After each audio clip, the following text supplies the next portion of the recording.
질문이 있을까요?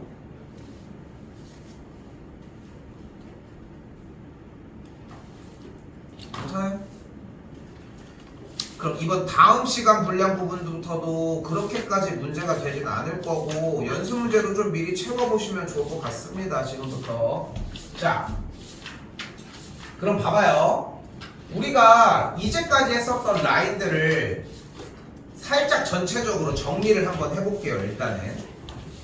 자, 우리가 일단 어떤 확률에 대한 확률 분포에 대한 이야기를 할 수 있었고, 그래서 일단은 확률 분포 표를 작성할 수 있었어요.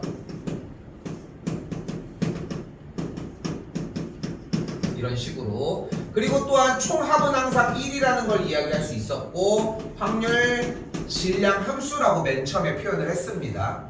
그래서 이걸 토대로 우리가 EX, X1, P와 확률 변수와 확률의 값을 곱해서 더할 수 있었고, 그리고서 분산 X제곱의 평균에서 X의 평균의 제곱을 뺄 수 있었고요. 표평 같은 경우는 루트 분산을 이용을 해줄 수 있었어요.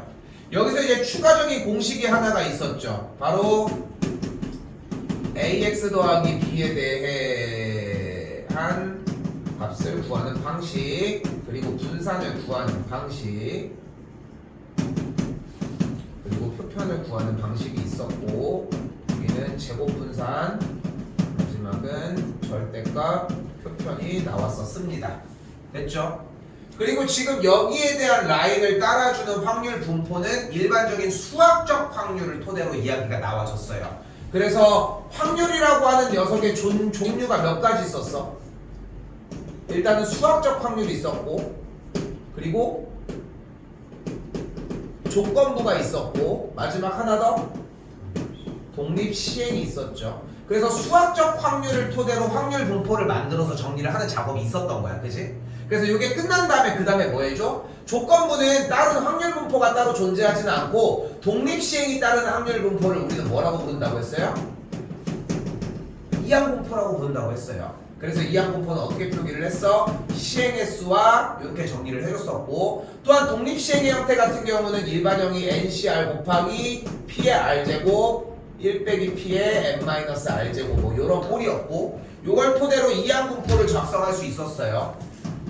여기선 똑같이 확률 변수 X에 대한 평균 NP값, 분산 NPQ값, 그리고 표편을 구해줄 수 있었는데 표편은 생략할게요. 일단 됐죠? 그리고 나서 지난 시간에 들어갔던 정규분포가 있었습니다. 됐죠? 정규분포는 정규분포 n을 사용을 했고, 가운데다가 평균, 여기다가 표준 편차를 써주기로 약속을 했어요. 그리고 나서 정규분포가 나오면 기본적으로 뭐를 하자고 약속했어? 그래프를 그려주자고 약속을 했습니다. 가운데가 m이었고, 됐죠? 그래서 각 확률 변수 x에 따른 무엇을 구할 수 있었어? 확률을 구해주는데 그걸 무엇으로 구해줬다? 넓이로 구해줬다는 거. 됐죠? 그렇게 해서 넓이로 구해줬었고, 근데 넓이를 구해주면 되는데 넓이를 구하는 공식이 너무 어려워. 그래서 무엇을 통해? 표준화라고 하는 걸 통해서 정리를 해줬고, 표준화는 Z로 표현을 해줬고, 표준 편차분에 주어진 값에서 평균 값을 빼주는 작업을 했었어요. 여기까지 됐지? 그렇게 해서 무엇을 따르는 걸 보여줬어? 표준 정규분포를 따르는 걸 보여줬고, 표준 정규분포가 나와주면 똑같이 그래프를 통해서 무엇을 해줬어? 어떤 표 Z가 P 0보다 크거나 같고 Z값이 어디보다 작거나 같다라고 하는 걸 이용을 해서 각각의 넓이를 통해 확률값을 구해줬었어. 됐죠? 그러면은 그러고 나서 보면은 내가 지금 적진 않았지만 확률 전에 이야기가 또 있잖아. 우리 첫 시간부터 배웠던 원순열. 근데 그것마저도 사실 원래 수하 단원으로 넘어가면은 순열, 조합, 그리고 넘어와서 원순열, 중복을 허락한 순열, 중복순열, 중복조합 뭐 그렇게 해가지고 넘어가고, 그걸 토대로 또다시 확률 단원으로 넘어와서 확률을 배우다가 뒤쪽으로 여기까지 이렇게 연결이 된 거야. 그지? 그러다가 이렇게 여기 배운 그 확률을 토대로 수학적 확률의 확률 분포, 조건부는 없다고 했으니까 이항 분포. 그지? 그런데 이항 분포 딱 끊어지고서 정규 분포가 나오는 라인이 조금 그 이항 분포가 있으니까 정규 분포가 있다? 이런 느낌 정도였잖아. 근데 어쨌건 간에 이항 분포라고 하는 녀석은 독립시행이라고 하는 이 확률이 나타내는 확률 분포를 표현한 식이라고 얘기를 했는데, 정규 분포는 어떤 녀석에 대한 확률 분포였어? 자연현상이나 사회현상들이 일어나는 그냥 자연스럽게 쭉 이어져서 나오다 보면 발생하는 형태에 대한 확률 분포를 정규 분포라고 배웠단 말이에요. 자, 이때 마지막으로 나오는 이 단원이 뭐야? 바로 이항 분포와 정규 분포 사이의 관계입니다. 설명을 먼저 해서 끝내버리면 뭐냐면, 이항 분포에서 n이 의미하는 건 뭐였어요? 시행 횟수였어. 횟수. 시행 횟수였는데 이 시행 횟수가 되게 애매해. 충분히 크면, 이런 단어는 처음 보지 않습니까? 수학하면서 충분히 크면, 몇보다 크다 작다가 아니라 충분히, 이건 일단은 우리가 뭘로 나타내? 명제가 아니지. 그치? 우리가 이제 분명하게 나타낼 수 있는 상황은 아닌 거죠. 어쨌건 간에 참고지식 판단할 수도 없고. 그런데도 저런 단어를 쓰고 있어. 근데 좀 더 넘어가면 뭐야? n의 값이 충분히 커지면은 이 이항 분포, 독립시행이 따르는 이 현상이 시행 횟수가 엄청나게 늘어나지면은 어떤 현상의 그래프와 동일하게 돼? 정규 분포, 즉 자연현상이나 사회현상을 해석하는 거랑 동일하게 움직인다는 거예요. 그래서 우리가 평균값을 NP, 분산을 NPQ로 바꿨었잖아. 정규 분포 형태로 넘어가면서 여기가 NP, 여기다가 NPQ를 넣어서 정규 분포 형태로 바꿔줄 수 있다는 거야. 무슨 문제를? 이항 분포 문제를. 근데 다시 한번 얘기하지만 좀 애매한 것은 n이 충분히 크면이라는 건데, 그런 게 어딨냐. n이 10여도 돼, 5여도 되고. 그러니까 그냥 된다고 생각하시면 돼요. 그래서 우리는 너무 어렵게 받아들이지 마시고 이항 분포는 정규 분포로 바꿀 수 있어요. 그러면 결국은 확통의 모든 단원의 연결이 다 되는 거야. 지금 여기까지. 그리고 딱 한 가지가 더 남아있어요. 오늘 할 추정이라는 형태가 하나가 더 남아있는데, 거기는 조금 논외야. 얘네들까지가 일단은 끝이라고 생각하시면 되고, 이 도구를 통해서 뒤쪽으로 넘어간다고 생각하시면 될 것 같습니다. 됐죠? 자, 봐봐. 여기도 예를 들어서 나온 게 이항 분포의 시행 횟수가 400회라고 나와 있잖아요. 근데 400회는 뭐 충분히 크지 뭐. 그지? 우리가 뭐 밥을 하루에 한 끼를 먹어도 1년이면 365회인데. 그쵸? 자, 보여진 것처럼 그래서 주사위를 던졌을 때 얘기를 하는데, 얘네들의 형태의 그래프를 계속 지속적으로 던져주다 보면은 정규 분포 형태의 그림처럼 구성이 될 거라는 거지, 결국. 그쵸? 사실 조금 더 확통 부분을 재밌게 공부를 하려면은, 아직 고등학생들이라서 공부에 대한 재미가 좀 느껴지긴 힘들지만, 공부를 좀 재밌게 하려고 하면은 중3 과정도 그렇고, 그러니까 중3 과정에 보면은 이제 대표값이라고 하는 이제 중앙값, 최빈값 뭐 이런 것들이 있어. 평균 이런 것들이 있는데, 요런 내용들이랑도 같이 접목도 시켜보고, 도수분포표에서 얘기했던 그런 내용들이 좀 접목이 되면서 진짜 확률과 통계라고 하는 이 단원에 대해서 너네가 이제 대학 때 진학을 해서 배울 과목이 뭔지 모르겠지만 좀 복합적으로 배운단 말이에요, 요즘은. 근데 그러다 보니까 이제 그런 쪽에 관련해서 만약에 이제 배운다라고 하면은 좀 그런 얘기들, 지금 하고 있는 얘기랑 비슷한 얘기들이 나올 거고, 막상 보면 좀 재밌어. 나는 별로 안 좋아하지만. 자, 볼게요. 자, 그리고 예제 7번 딱 이런 느낌으로 나와줘요. 자, 근데 여기서 이 생각을 해야 돼. 지금 이렇게 엄청나게 규모가 크게 쏟았지만 혼자서도 이걸 따라갈 줄 아셔야 되고, 이게 딱 기말고사 라인업이거든. 이게 딱 기말고사 라인업. 근데 지금 봐도 알겠지만 나도 거의 숨 안 쉬고 계속 쭉 뽑아냈잖아. 지금 요 정도 느낌까지는 오셔야 돼. 간다.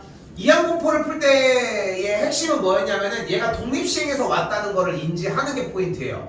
왜냐면은 이항 분포 따로 독립시행 따로 공부를 하게 되면은 좀 약간 문제를 풀 때 나중에 그게 연결되는 문제를 풀기가 힘들어. 근데 연결되는 문제는 당연히 하나는 나올 것이고, 그러다 보니까 이항 분포에 대한 상황이 나오려고 하면은 어차피 시행 횟수가 많아진다는 느낌이 보여줘야 돼. 그럼 여기서 우리는 무엇을 먼저 떠올려야 돼? 당연히 독립시행을 먼저. 64번을 던졌는데 앞면에 대한 이야기를 하고 있네. 일단 됐죠? 그냥 앞면에 얘기를 하고 있어. 그럼 일단 독립시행이네. 근데 봤더니 그때에 대한 확률을 물어보고 있어. 그럼 이항 분포로 넘어가야 되겠네. 딱 요 정도. 됐죠? 그러면 일단 이항분포를 어떻게 넘어와? 시행의 수가 64번이고 앞면이니까 동전을 던졌으니까 2분의 1로 넘어가겠지. 여기까지가 온 거야. 근데 자세히 봤더니 뭐를 원해? 그걸 가지고서 확률을 구해달라고 얘기를 하고 있는데 그 시행의 수가 30번 이상 34번 이하라고 얘기를 하고 있잖아. 그럼 이때 우리가 어떻게 풀어야 돼? 그러니까 어떻게 풀어야 돼? 64C 30 그러면은 2분의 1에 64제곱 두 개 다 곱한 게 플러스 31번, 32번, 33번, 34번 이렇게 풀어야 돼. 이게 지금 뭘로 푼 거야? 독립시행으로 풀어준 거야. 됐어 여기까지? 독립시행까지 넘어가서 풀어준 거야. 그런데 우리는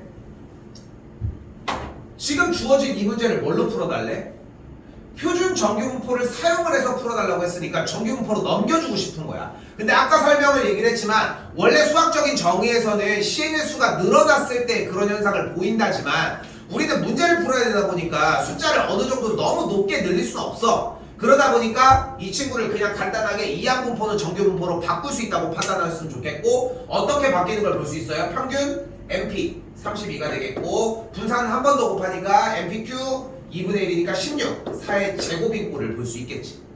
그리고 이때 우리가 원하는 것은 확률 변수 누구? X가 30보다 크거나 같고 34보다 작거나 같다라는 것까지 정리하면 되겠지. 이때 확률 변수 X가 나타내는 단위가 뭐다?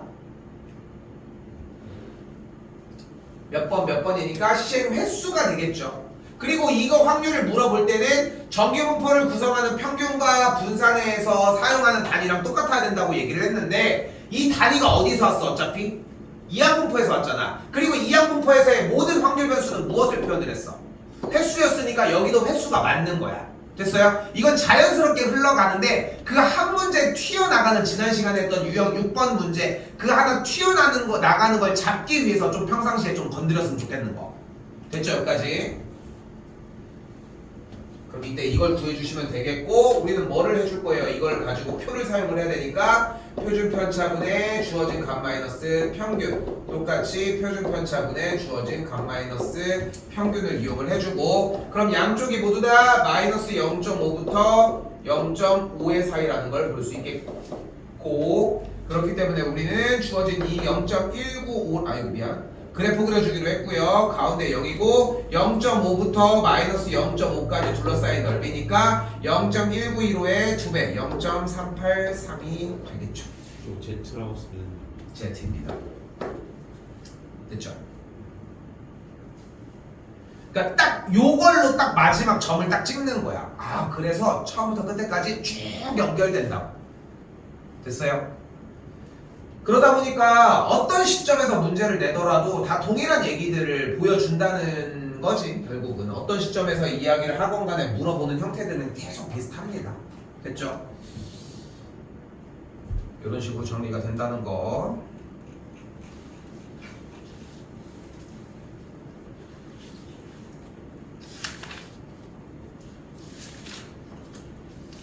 자 그러면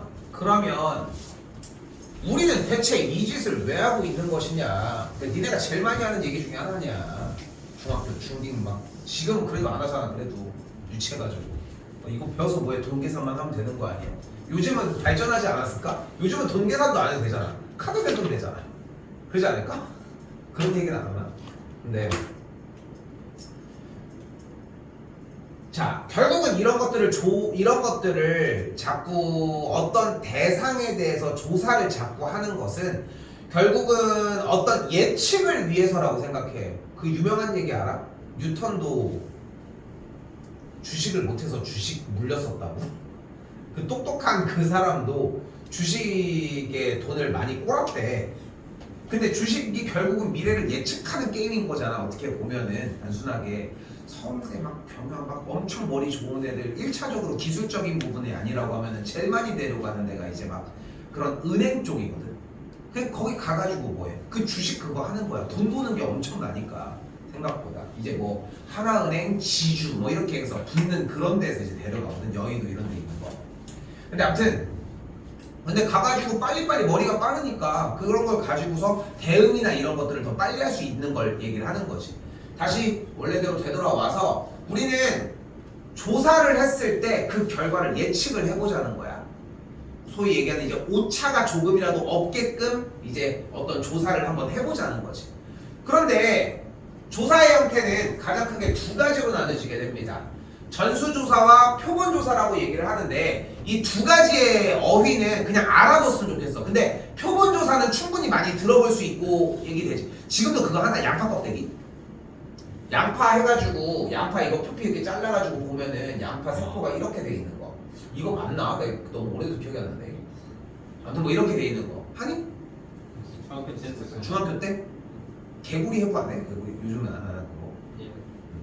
아무튼 그래서 양파 뭐 이렇게 해서 조사를 하는 건데 그때에 양파를 이렇게 네모나게 자르거든. 이렇게 네모나게. 왜냐면 이제 나 이름 다 까먹었어. 그 네모난 거 뭐야? 네모난 그 유리처럼 이렇게 생긴 거 뭐라고 그래? 뭐지? 슬라이드. 아 슬라이드? 슬라이드는 이 동그란 거 아니야? 예. 그건 그게 그거 아니야? 그게 이거 아니야? 페트리샤?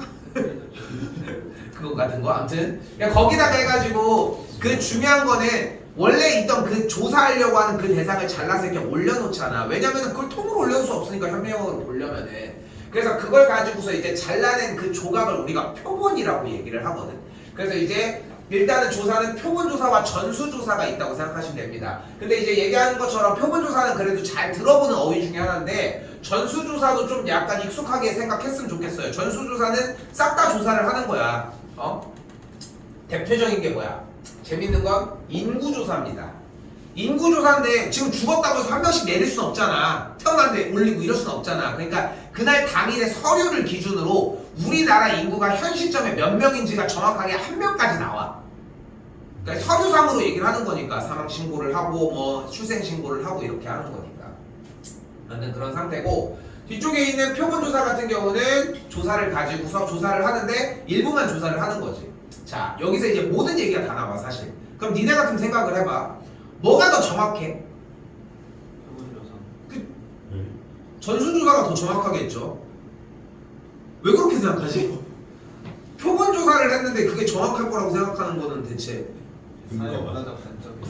아니 뭔 소리야? 아니 뭔 소리야? 아니 그러면 투표한 다음에 표본조사, 출구조사를 하는 게 더 정확해? 직접 다 집계하는 것보다? 그럼 집계를 왜 해? 전수조사는 싹 다 조사하는 거라니까? 그리고 표본조사는 일부만 조사를 하는 거야. 당연히 전수조사가 정확하겠지. 왜? 전수조사는 당연히 100% 일치할 거 아니야. 그렇지 않아? 그러면 표본조사는 어쨌건 일부분을 뽑아서 조사를 하는 거잖아. 그러니까 당연히 기본적으로 부정확해. 맞지? 맞지? 그러면은 우리가 조사를 하는데 부정확한 게 목적은 아니잖아. 그러면 정확한 게 목적이란 말이야. 첫 번째로. 그럼 정확도를 높이려면 어떻게 하는 방법이 있을까? 표본의 그럼 이제 우리 표본의 크기라고 이야기를 할게요. 표본의 크기를 늘리면 돼. 그러면 표본 조사를 하는 의미가 있어? 그럼 방법이 하나가 더 있어. 뭘까? 표본을 여러 개를 만들면 돼. 그러니까 우리가 좀 약간 그 마음적으로 가는 게 있잖아. 1000명이 있어. 근데 여러분들이 반에서 조사 막 30명, 20명 이런 조사를 가지고 야 이건 표본조사 이런 하지 않아. 솔직히 막 집에서 막 만약에 이번에 뭐 수학여행 안 가는 사람은 조사를 해. 근데 그걸 무슨 표본조사를 해? 그냥 전수조사하면 되는 거지. 당연히 전수조사를 해야 되는 거고. 그런데 그 인구가 1000명이 아니라 1000만 명이라고 하면은 우리가 조사를 못하는 인원들이 발생을 할 거 아니야. 그때 표본조사를 하자는 거야. 됐죠? 여기까지? 여기까지 됐죠? 그런데 여러분 같으면은 우리가 좀 단위를 낮출게. 1000명이라고 하면은 한 10%를 조사하면 될 것 같다고 좀 생각을 하지 않을까? 그치? 그냥 대략 봤을 때 왜냐면 또 거기가 100이니까 그치? 근데 아까 얘기한 것처럼 근데 뽑는데 이 뽑아주는 그 단계에서 우리가 임의로 뽑아야지 어쨌건 간에 조사가 좀 비슷하게 맞아 떨어지겠지 그치? 뭐 만약에 어떤 뭐 가수를 좋아하는 거를 막 얘기를 하는데 막 되게 유명한 가수 막 50% 정도를 차지하는 가수가 있어. 실제 500명을 좋아해. 그럼 여기서도 되게 많이 보여질 거고 됐죠? 그때 방금 얘기한 것처럼 이 100명을 뽑는 그 표본 조사를 개수를 늘려버리기 시작하고 그 정보를 다시 한번 좀 더 취합해 보면은 그럼 좀 더 정확한 조사 방법이 나오지 않을까? 요게 우리가 요 확률과 통계에서 이야기하고 싶은 대목이라고 생각하시면 돼요. 됐죠? 단어 조금만 더 볼게요. 그래서 보이는 것처럼 모집단이라고 하는 전체 대상이 있고요. 표본이라고 있고, 표본의 크기는 이제 개수, 추출을 이제 뽑는 것을 이야기를 합니다. 뭐 여기는 뭐 괜찮을 것 같고. 자, 추출은 가장 크게 이제 보건 추출과 비보건 추출이 있는데, 뽑은 다음에 다시 넣는 게 있고, 다시 안 넣는 게 있는데, 뭐 그렇게까지 뭐 어렵진 않습니다. 일단은. 자, 그리고 여기가 중요합니다. 자, 지금까지 사용했던 단어의 성질을 좀 위배시켜. 그래서 여기가 조금 어려울 수 있어. 근데 봐봐. 자, 일단은 모평균, 모분산, 모표준 편차는 어렵지 않을 거라고 생각을 하는 게 모집단에서 조사하고 싶은 것에 대한 얘기 그냥 똑같아. 모집단은 그냥 원래 우리가 조사하려고 하는 대상을 이야기를 하잖아. 그런데 여기에서 표본 평균이라고 하는 요 녀석에다가 한번 집중을 좀 해봅시다. 자, 만약에 생각을 해봐. 만약에 우리는 아까 얘기를 한 것처럼 어떤 인원 대상을 조사를 하고 싶은데 어떤 크기, 어떤 추출한 크기가 n이라고 하는 크기로 민아 뭐해? 추출하는 크기가 n이라고 하는 크기로 일단은 표본을 만들 거야 지금부터. 됐죠? 근데 그 표본은 정말로 여러 가지의 표본이 종류가 나올 거 아니야. 그치? 여러 가지의 표본들이 나올 거라고. 근데 자, 말 잘 들어봐.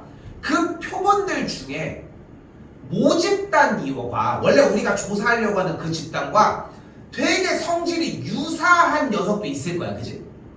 정말 동떨어진 녀석도 있을 거고. 근데 그런 녀석들도 어쨌건 간에 모집단을 조사를 하면은 표본 조사를 아무리 한다고 해도 부정확하게 나오는 건 아니잖아. 현상이 어느 정도가 반영이 될 거 아니야.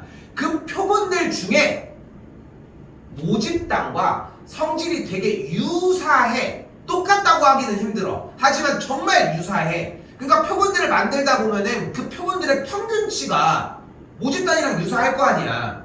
그런 성질을 갖는 표본 자체의 평균치를 표본 평균이라고 이야기를 할게요.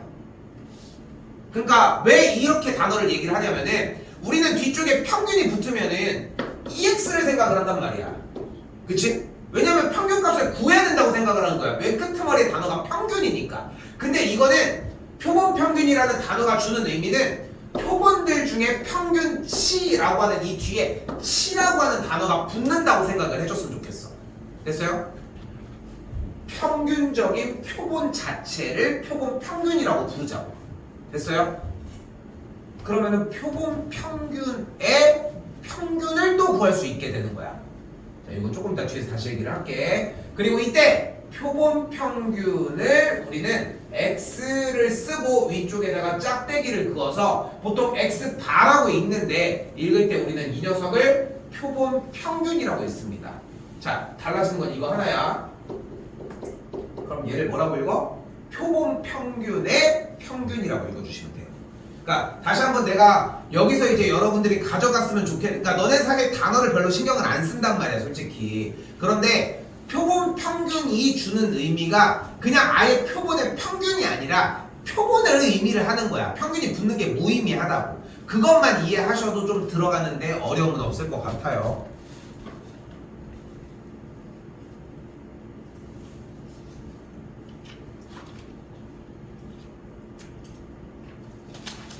자, 그때 보이는 것처럼 표본 평균의 평균, 분산, 표준 편차입니다. 자, 이때 사실 예전에 이 지금 현 시점 여러분 교육과정보다 조금 더 살들이 더 많이 붙어 있었던 시절이 있어. 앞에 쪽도 그렇고. 근데 그때 같은 경우는 좀 내용을 좀 더 이해하기 위해 좀 더 노력을 더 많이 시켰거든, 사실.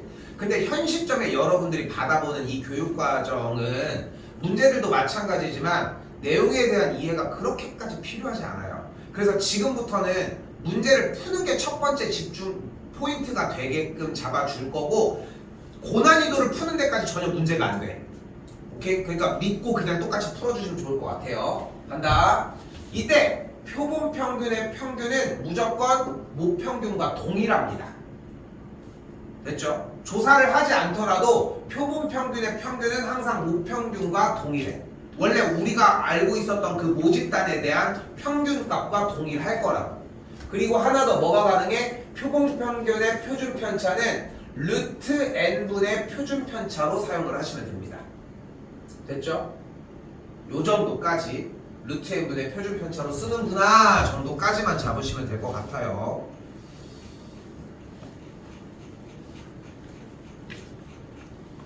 우리는 예제 1번으로 일단 넘어올게요.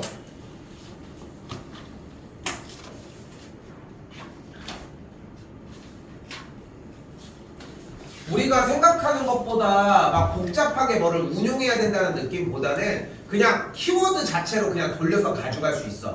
나도 약간 필요한 부분에 대한 설명을 남겨놓은 거 딱 하나가 그 표본 평균이라는 그 단어. 그리고 이제 왜 얘네들을 표본 추출을 할 때 어떤 방식을 사용하는지 딱 두 가지 라인이거든. 자, 가볼게요. 일단 그래서 정규분포 평균이 10이고 누구인 걸 따라? 10이고 표준 편차가 몇인 걸 따른대? 3인 걸 따른데 얘가 따르는 확률 변수가 뭐야? x인 거야 일단. 됐죠? 기본은 여기부터 출발을 합니다. 근데 여기서 뭐가 됐대? 크기가 3인 표본이 되었대. 그럼 크기가 3이라는 것은 n의 값이 3이라고 이야기를 해주시면 돼요. 됐죠? 그 크기가 3인 녀석에 대한 무엇이 나온 거야? 표본 평균이 나온 거야 이번에. 됐죠? 그럼 다시 n의 값이 3인 대상을 기준으로의 표본 평균을 지금부터 구해보자. 그럼 정규분포는 어떻게 변해요? 표본 평균의 평균은 모평균과 동일하니까 12가 그대로 내려오시면 돼요. 됐죠? 그러면 표준 편차는 어떻게 변하는 거야? 크기가 3이었으니까 주어진 모표준 편차에 루트 3을 나눠주시면 표본 평균의 표준 편차가 나오게 된다. 됐죠? 뭐 어렵게 생각하지 마. 여기 표준 편차를 맨날 보여주잖아. 루트 크기를 나눠주면 돼. 그럼 안쪽이 뭐가 돼요? 여기가 3이었으니까 루트 3이 되는 걸 볼 수 있겠고 안쪽 연산 계산 결과가 어떻게 모양이 보여져? 루트 3의 제곱의 모양으로 보여지겠죠. 됐죠? 그럼 여기서 일단 얘기할 수 있는 걸 가볼까? 그러면은 자 이렇게 썼어요. 뭐라고 써져 있어? 누구의? 표본 평균의 평균인 거야. 뭐야? 아니 써있잖아 정규분포에 10인 거야. 됐어요? 그럼 다시 가볼게. 표본 평균의 분사는 그럼 뭐야? 3인 거야. 그러면은 표본 평균의 표편은 뭐야? 루트 3이 되는 걸 볼 수 있겠죠. 그때 궁금한 게 뭐래? 표본 평균의 제곱에 대한 값을 궁금해한대. 근데 안쪽에 있는 확률 변수가 제곱인 거에 대한 평균은 어디에서만 구할 수 있었다? 분산에서만 구할 수 있었다는 걸 알 수 있겠고, 그러니까 표본 평균의 제곱에서 표본 평균의 헷갈려 평균의 제곱 이렇게 해서 빼주시면 되겠죠. 이게 이렇게 정리가 돼주시면 되겠고, 그래서 값은 분산값인 3에서 이쪽에 144니까 넘어와주면은 147이 되는 걸 볼 수 있겠죠. 바뀌는 거는 딱 하나밖에 없는 거지 결국은. 그러니까 표본 평균이라고 하는 대상의 내용이 그 추출 크기 n에 대해서 정규분포가 변한다라고 하는 데서 나오고 그 다음에 뽑아주는 형태는 똑같아요. 그러니까 쉽게 얘기하면 치환 형태가 좀 발생이 되는 거고 거기에 대한 약간의 규칙이 발생하는 것 뿐인 거지 나머지 요소는 다 똑같아. 오케이? 그래서 여기 단원이 전 단원이 안 되면 아무것도 할 수가 없어요. 여기 와서 지금 내용에서 설명을 할 길이 없잖아. 그치? 그 내용이라고 생각하시면 좋겠습니다. 거의 1단원이었어요 얘는.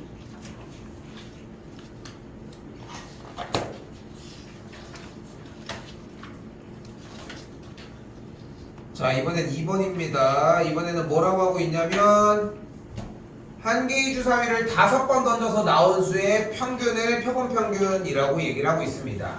자 그럼 봐봐.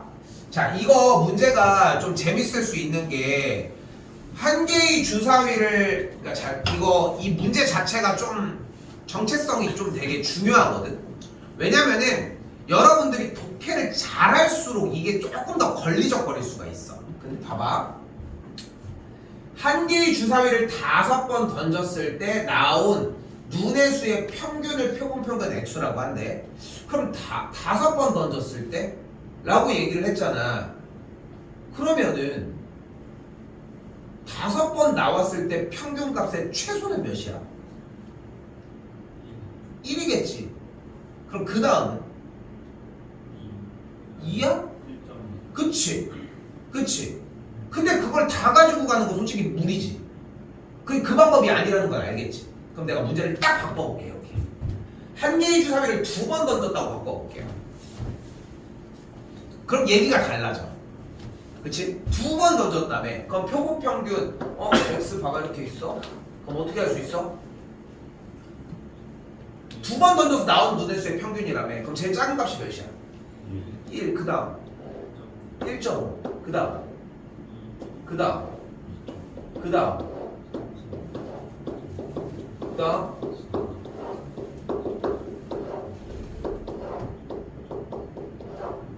말고는 더 커질 수는 없는 거잖아.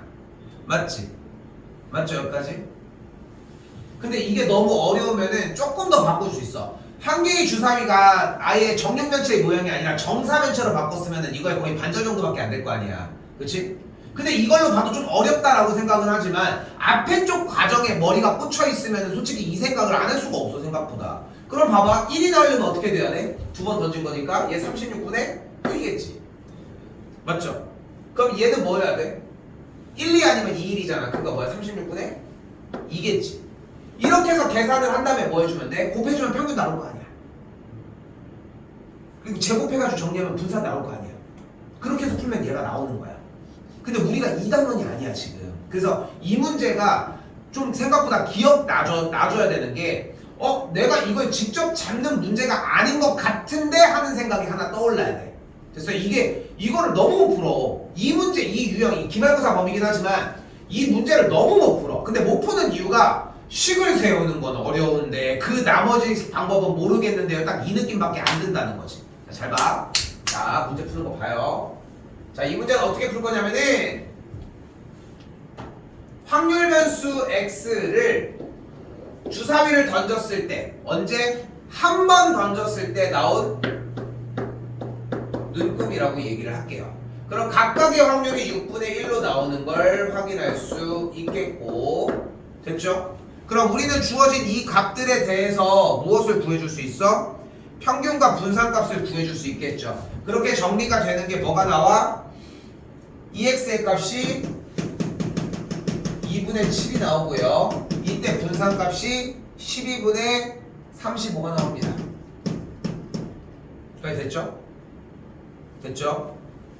근데 우리는 여기에서 나온 이 계산 결과를 그냥 그대로 가지고 가자는 게 아니라 뭐를 원하는 거야? 주사위를 이런 시행 자체를 5번을 던진다고 얘기를 하고 있잖아. 그치? 그러니까 지금 주어진 이 시행에서의 크기가 5회가 들어가는 표본 평균에 대한 평균과 분산값을 구하는 문제로 바뀌게 돼요. 됐어요? 그래서 여러분들이 만약에 문제를 딱 받아봤을 때 문제 자체가 그냥 단순하게 이렇게 풀어제끼는 문제의 느낌이 아니라 너무 좀 약간 좀 선을 넘었어 느낌이. 딱 그 느낌이 나는 순간 무조건 이 유형을 좀 받아들였으면 좋겠어요. 그럼 기본으로 여기까지 왔지 일단. 그럼 가보자. EX 확률 변수 X에 대한 평균과 분산이 나왔어요. 당연히 표준 편차는 루트 12분의 35가 되겠고 됐죠? 그럼 그때 표본 평균의 평균은 뭐가 돼? 똑같이 2분의 7이 되는 걸 볼 수 있겠죠? 그리고 또한 표본 평균의 분산의 형태는 12분의 35에다가 크기에 대한 아까는 원래 표본 평균의 표준 편차가 어차피 루트 n분의 표준 편차였으니까 그거에 대한 제곱이 들어갈 거니까 여기에 25가 그대로 들어가면 되겠죠. 됐죠?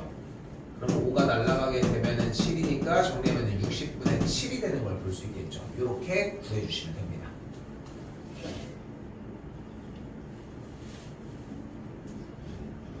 왜 25? 분산이니까. 그러니까 지금 원래 분산 VX 값이 있고 그리고 표편이 이렇게 있다고 하면은 원래 우리가 표본 평균의 표준 편차를 어떻게 구했어? 루트 n분의 표준 편차를 이용을 했잖아. 근데 분산은 얘에 대한 제곱 아니야? 아 뭐야 너 이 제곱을 왜 했어? 미안. 그래서 5가 되겠고 정리해 주면은 소리.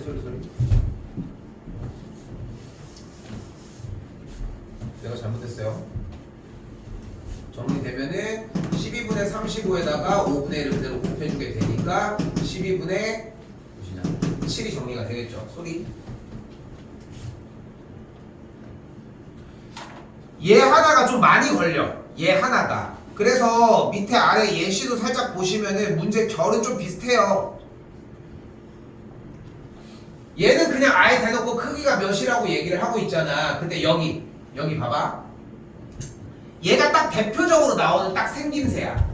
2468의 숫자가 적힌 카드가 4장, 3장, 2장, 1장씩 들어있는데 4장의 카드를 추출을 했을 때 카드 적힌 숫자의 평균을 표본 평균이라고 한대. 근데 문제를 좀 더 페이크를 주려고 하면은 여기를 2장을 뽑았을 때의 평균이라고 얘기를 해봐.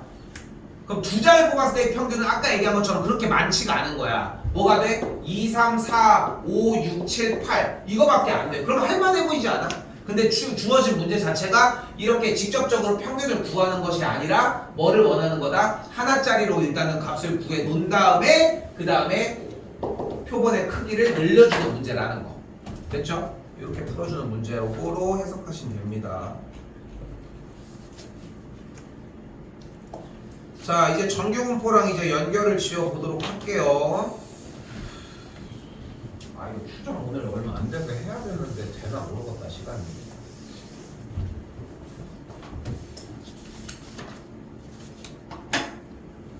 자, 여러분들은 딱 어떻게 느끼시면 맞냐면은 우선적으로 봐요.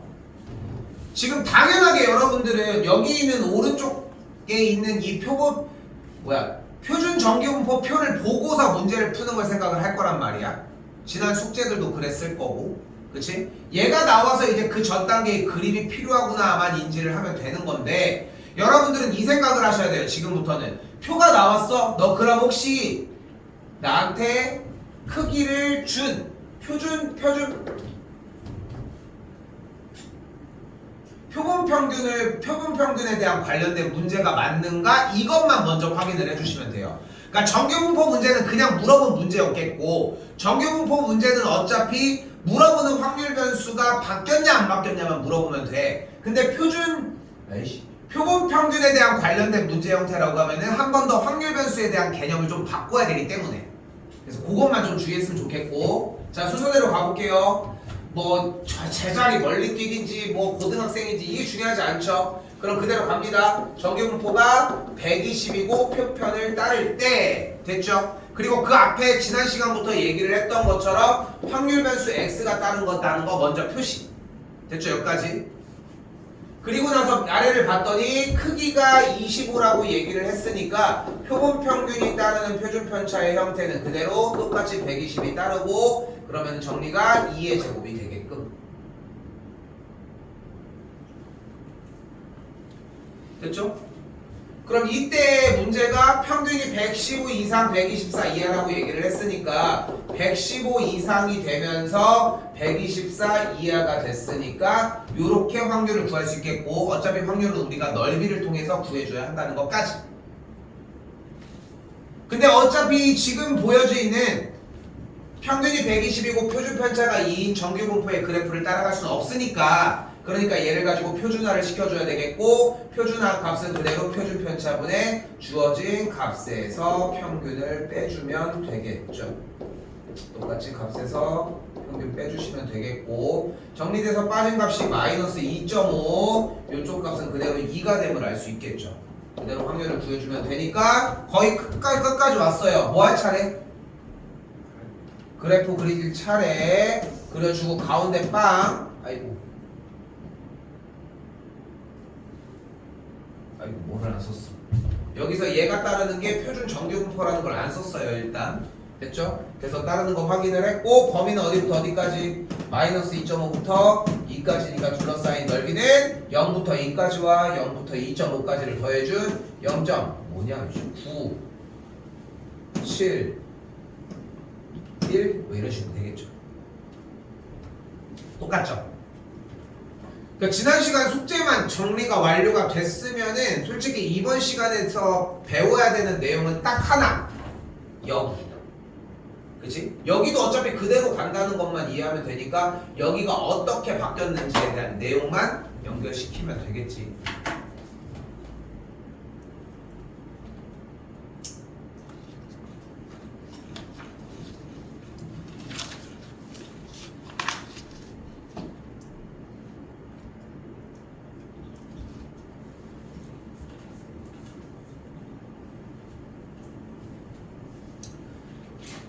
요거 하나만 더 하고 조금 쉴게요. 충분히 나갈 수 있을 것 같습니다.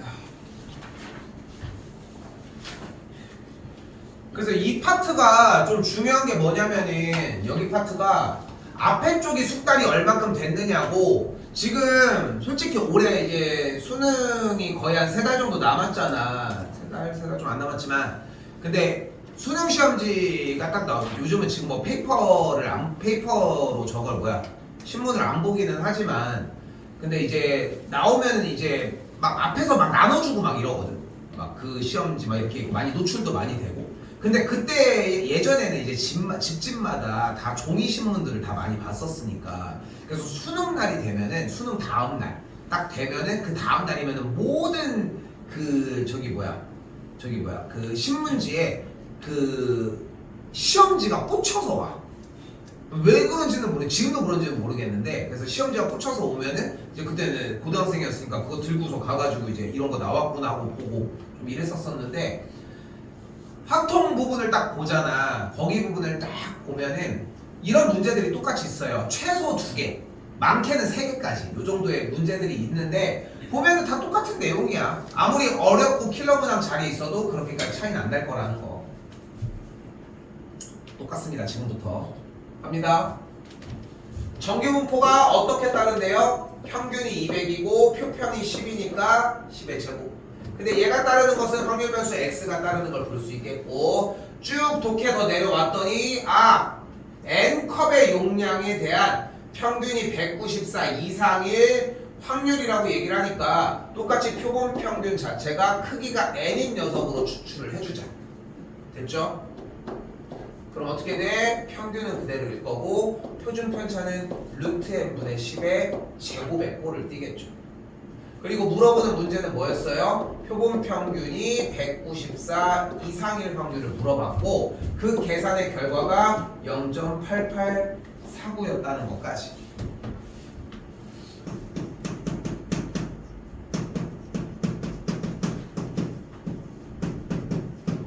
그럼 당연히 뭐가 들어와야 됩니까? 표준화가 들어와야 되겠고 표준화가 들어가게 되면은 표준 편차 분의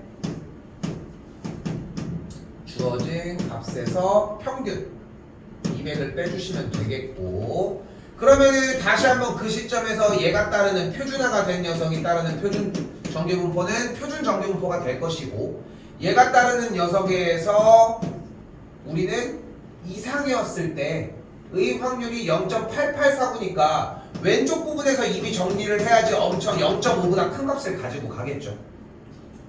됐죠? 그리고 또한 0.8849가 만들어지려고 하면은 여기 값이 마이너스 1.2여야 되니까 보여지는 루트 n분의 10분의 마이너스 6의 계산 결과 즉 마이너스 10분의 6 루트 n의 계산 결과가 마이너스 1.2와 마주치면 되겠죠. 그래서 n에다가 뭐를 만족을 해주면 돼? 4를 정리해 주시면 되겠죠. 똑같아. 그냥 말 그대로 그냥 동일한 단원을 그냥 조금 크기를 이렇게 해서 표본을 추출을 해서 이렇게 문제를 풀어준다 정도만 이제 붙어있다 생각하시면 될 것 같습니다.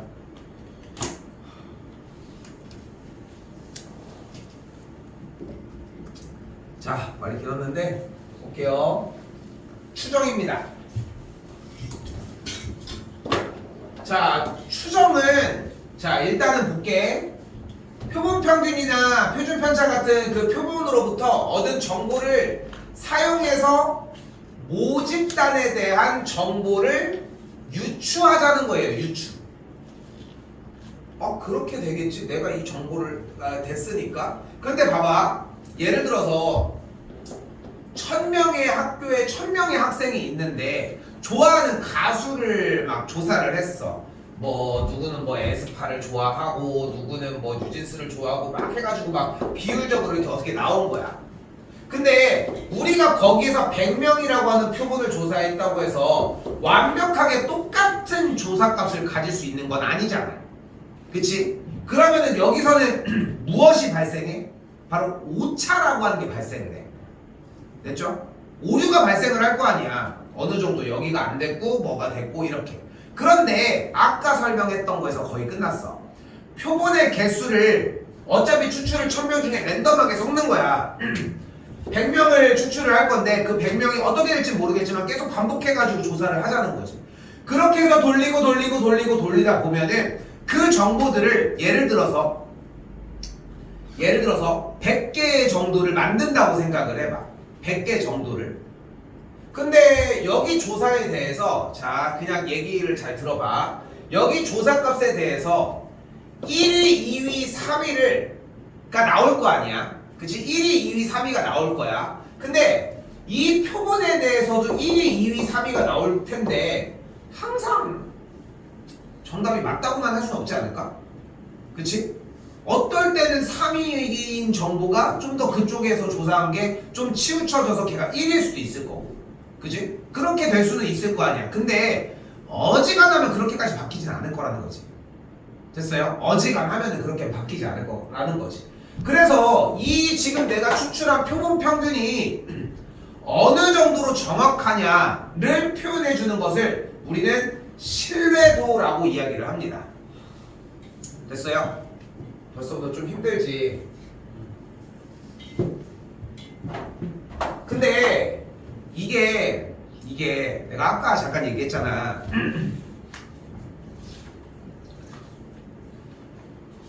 아까 얘기를 한 것처럼 이게 여기에 대한 이 신뢰 구간에 대한 설명에 대한 정보가 정말 많아. 나도 지금은 거의 포기 상태인데 이유는 뭐냐면은 여기에 대해서 이 내용을 이해하는 것과 문제를 풀어내는 것이 전혀 연관성이 하나도 없어. 근데 여기를 이해를 하기 위해서 솔직히 여러분들한테 그래요 딱 하고 얘기를 하기가 좀 힘들어. 근데 웃긴 건 뭐냐면은 말하는 사람은 이걸 얘기를 하는데 듣는 사람은 그 얘기로 안 들린다는 게 좀 문제야. 그래서 내용을 보시면은 보이죠? 그러니까 일단은 우리는 두 가지를 얘기를 할 거예요. 신뢰도가 95%냐, 신뢰도가 95%냐, 다른 거 %냐 이 두 가지를 얘기를 할 건데 그냥 써 있는 거 봐봐. 모집단에서 크기가 n인 표본을 임의로 추출을 했어. 됐죠? 어려운 거 아니지? 그래서 어떤 표본의 평균치를 하나를 만들어낸 거야. 됐죠?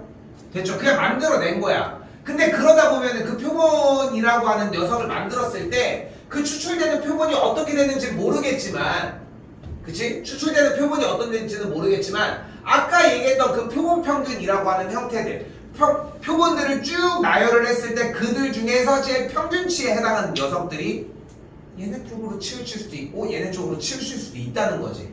근데 그렇게 된 녀석들을 100개를 쭉 나열을 했을 때 요 안에 이 사이에 가운데 값이 들어오는 녀석이 100개 중에 95개 정도는 될 거다라고 하는 얘기인데, 자, 이 정도에서 포기를 하도록 하겠습니다.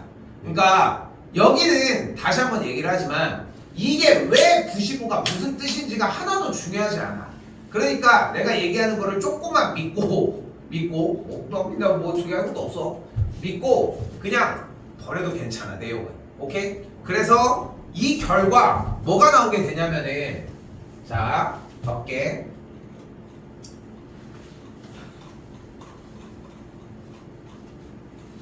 우리는 그럼 뭔지 모르고 지금 시작이 되는 거야. 자, 갈게요. 자, 우리는 별표 빼기 네모 곱하기 루트 n분의 표준 편차보다는 크거나 같고, 똑같이 별표 플러스 네모 곱하기 루트 n분의 표준 편차라고 정리하는 이 상태를 우리는 신뢰 구간이라고 이야기를 합니다. 좀 되게 애매해져 사실 신뢰 구간이 뭔지가 결국은. 그러니까 또 시작됐어. 또 시작됐어. 정규분포가 있을 때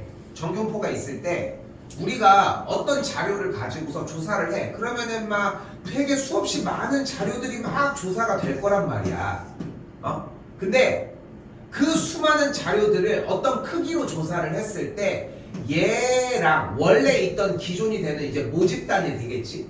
이 정보에 어느 정도 양 안에 평균값이 들어갈 확률이 95%, 99%다. 요 정도로 생각해주면 돼. 근데 이것도 지금 말이 어려워. 그래서 그냥 괜찮아. 이 말이 없어도 문제 푸는데 전혀 지장이 없어. 그래서 그냥 요것만 제발 외워줘. 오케이? 됐어요? 얘는 한 문제 나옵니다. 그리고 이 웃긴 게 뭐냐면은 이거 맨 처음에 여기 모평균 말고 하나가 더 있어. 원래 모 비율이라는 게 있거든. 요게 조금 어려워. 어렵기도 한데 여기에서 하는 게 나중에 이제 양을 키우고 줄이는 거에도 영향이 있어서 생각보다 좀 개념이 중요해. 근데 여러분들은 운이 좋아서 여러분 교육과정에서 모 비율이 삭제됐어요. 근데 왜 좋다고 하느냐? 다음 교육과정부터 다시 살아나. 그래서 여기가 끝이야. 그래서 너무 내용에 대한 이해에 너무 집착하지 않으셔도 여기 단어는 괜찮아. 내가 그렇다고 다른 단어들도 야 이것도 그냥 외워 이러진 않잖아. 그러니까 여기 단어는 요거면 충분해. 근데 여기 가운데 M을 잡았는데 M도 솔직히 세모로 잡아준 다음에 이때 별표와 세모를 우리는 뭐라고 한다? 표본평균 아니면은 그냥 평균값을 여기다가 갖다 쓰시면 돼요. 둘 중에 뭐가 될지 모른다고 생각하셔도 괜찮아. 됐죠? 그냥 요런 표기를 사용을 하는구나 생각하시면 되겠고, 이 네모 부분을 우리는 신뢰도라고 이야기를 합니다. 신뢰도라고 얘기를 하고 95%일 때가 1.96이고요 99%가 2.58인데 중요한 거는 무조건 단 하고 써 있는 거를 참고하셔야 돼. 됐죠? 이게 그래서 이제 유튜브 보면은 최근 거에서 보면은 난 솔직히 이번 내가 올 때는 따로 검색을 해보고 오진 않았는데 내가 아는 걸로 작년도치에서 그 해놓은 영상도 있어. 정승재가 거의 한 1시간 몇 분 동안 설명한 게 있거든. 그러니까 그 설명이 뭐냐면은 이 신뢰 구간이 무슨 뜻인지 그걸 1시간 동안 설명한 게 있어. 그래서 궁금하면 한번 보셔도 괜찮아요. 나도 설명하는데 솔직히 1시간이 걸린다. 1시간이 걸린다고 해서 여기서 이해가 되는 친구들은 다 이거야. 알 것 같아요. 요 정도거든. 그래서 그 정도의 시간을 할애할 필요가 있을까 하는 생각으로 솔직히 한 7년 전, 8년 전 이때부터 따로 정리는 안 했던 것 같아. 그래서 그냥 요 정도로만 가지고 가도 충분하고 그냥 간단하게 얘를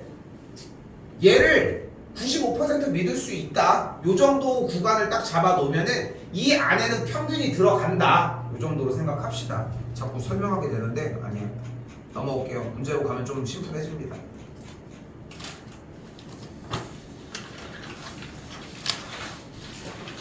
물어보는 게 25랑 25가 맞아요. 그거 두 밖에 없어요.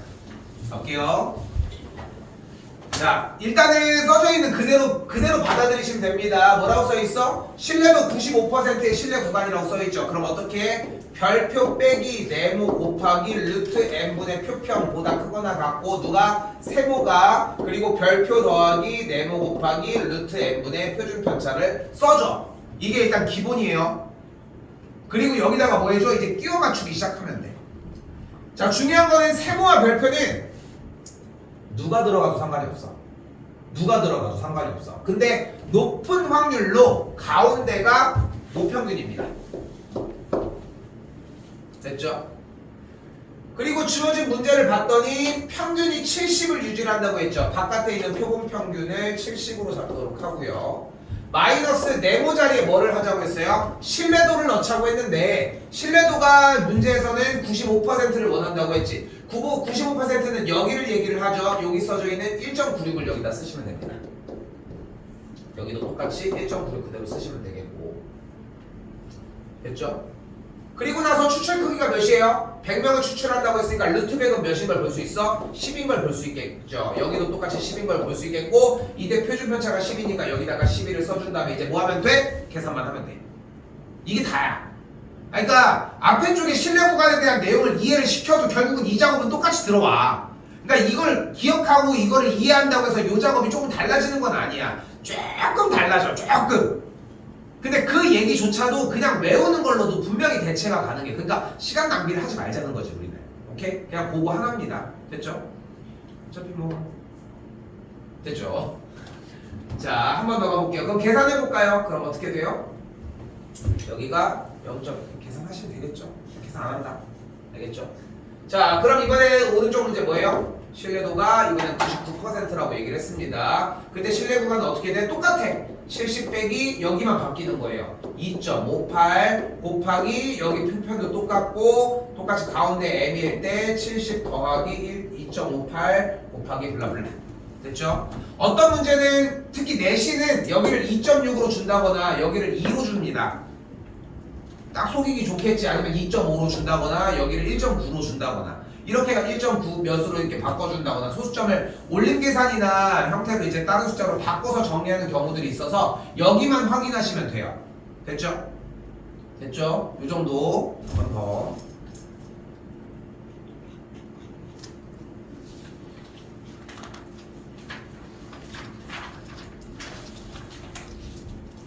그러니까 문제를 봤을 때 이미 여기 가운데 봐봐요. 근데 다른 거 못 느끼겠니? 아까는 뭐였냐면은 절대값 Z가 1.96의 이하였거든. 그리고 여기 쪽이 대신 뭐였어? 0.95였는데 여기는 뭐만 사용하고 있어? 반절만 사용을 하고 있어. 그래서 0.475가 나온 거고 95%에 대한 신뢰도가 나타내는 숫자가 1.96으로 사용한다는 건 변함은 없습니다. 그럼 요 줄로 넘어왔을 때도 당연히 뭐가 같이 등장을 해줘야 돼? 별표 빼기 네모 곱하기 루트 n분의 표편 그리고 세모 그리고 여기 정리가 별표 플러스 네모 곱하기 루트 n분의 표편은 똑같이 등장을 하자. 됐죠? 다시 한번 이건 뭐라고? 신뢰 구간이라고 하는 어떤 범위를 이야기를 하는 거예요. 됐죠? 자꾸 설명하려 들려고 하지만 조금 더 편한 방법으로 얘기를 해보면은 우리가 어떤 신뢰 구간을 펼쳤을 때 100개 중에 90, 그러니까 얘네들은 점근선이 쭉 끝에까지 뻗을 거 아니야. 그치? 100개 중에 95개는 그 사이에 평균값이 존재한다 라고 이해하셔도 괜찮아요. 내가 이 범위를 100개를 펼치겠다는 거야. 뭔진 모르겠지만.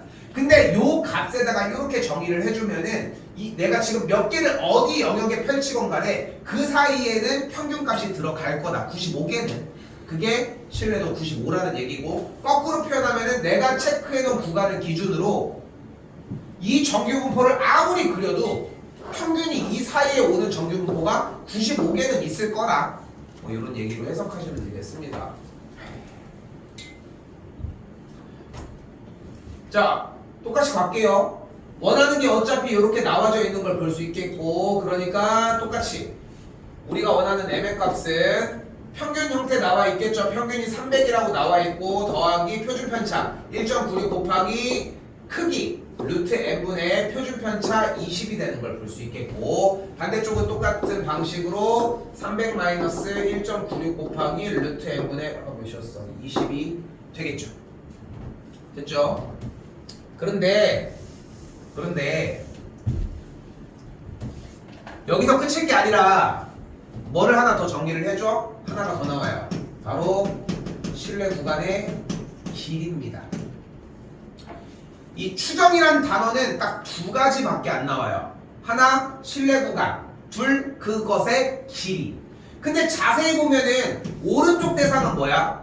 별표 플러스 이만큼이지. 그리고 왼쪽 대상은 뭐야? 별표 빼기 저만큼이지. 그러니까 둘 사이의 왼쪽 오른쪽의 길이는 즉 신뢰 구간의 길이는 네모 곱하기 루트 n분의 표준 편차의 값만큼 오른쪽 왼쪽으로 벌어져 있으니까 이거의 몇 배? 2배가 되겠죠. 이걸 신뢰 구간의 길이라고 이야기를 합니다. 근데 이걸 왜 갑자기 지금 꺼냈냐? 지금 주어진 문제를 봤을 때 어쨌건 실내 구간이 309.82하고 290.2라고 얘기했으니까 지금 동그라미 치는 요 계산 결과가 309.8이라는 거 아니야. 맞죠? 됐어 여기까지? 근데 이 문제는 절대 이렇게 풀지 않아. 다시 한번 얘기하지만 문제를 푸는 방식은 둘 중에 하나밖에 없어요. 실내 구간을 쓰거나 아니면 길이를 쓰거나. 근데 309.8에서 290.2를 빼주면 뭐가 돼? 19.6이 된답니다. 자 그러면은 뭐가 돼? 이 19.6이 얘의 몇 배야? 2배인 거야. 이만큼의 길이를 얘기를 한 거니까 요 녀석의 2배. 그러니까 문제식이 1.96 곱하기 루트 n분의 20의 2배가 19.6이다로 정리해 줘서 풀어주면 돼요. 그러니까 풀이 방식이 이렇게 딱 2개밖에 없다는 거지.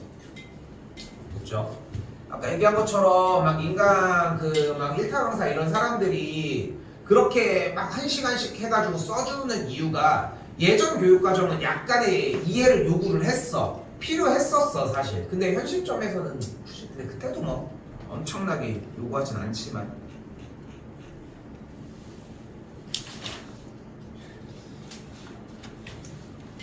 근데 내가 쌤이 이거를 자꾸 요런 지금 보여지는 방식처럼 이야기해 주려고 하는 이유가 뭐냐면은 굳이 겁먹고서 들어갈 이유가 없어. 솔직히 정규분포 단원이 그렇게 어렵진 않잖아. 어려웠니? 이번 거 그림 그리는 거.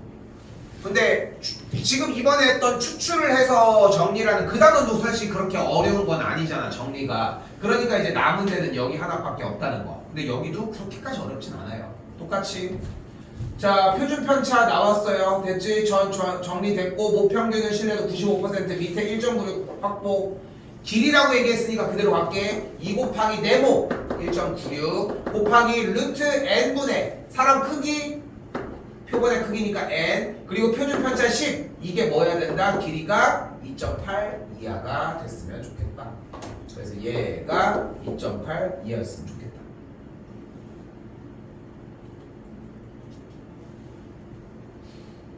그럼 루트 n 이항하면서 정리할 수 있겠고 됐죠? 그러니까 식 세워주는 것까지만 올게요. 단순 산수 연산이다 보니까.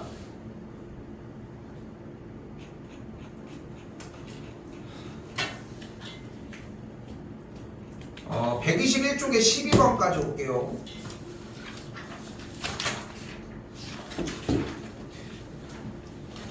그리고 여기서 지금 한 문제가 더 나오고 그게 딱 이 문제야. 여기까지가 하나가 유형이야. 지금 여기는 삭제가 됐는데 원래 요거까지 가지고 가셔야 돼요. 그럼 자 봐봐요. 지금 모평균의 실내 구간에 대한 얘기를 하고 있는데 그럼 봐봐.